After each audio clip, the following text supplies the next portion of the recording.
છેલ્લા 2 વર્ષમાં 239 સિંહ અને 404 દીપડાના મૃત્યુ થયા। 31મી ડિસેમ્બર 2023ની સ્થિતિએ સિંહ અને દીપડાના મોટા પ્રમાણમાં મોત થયા।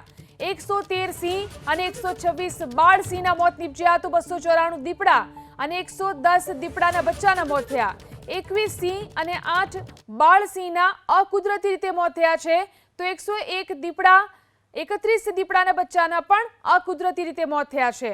92 સિંહ અને 118 બાળ સિંહના કુદરતી રીતે મોત નીપજ્યા તો 193 દીપડા અને 79 દીપડાના બચ્ચાના કુદરતી મોત નીપજ્યા છે। કોંગ્રેસ એમએલએ શૈલેષ પરમારના સવાલમાં વન અને પર્યાવરણ મંત્રીએ આ જવાબ રજૂ કર્યો।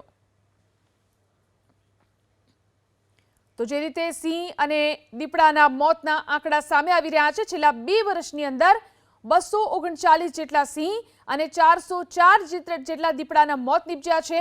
31મી ડિસેમ્બર 2023 સુધીમાં સિંહ અને દીપડાના મોટા પ્રમાણમાં મોત થયા છે।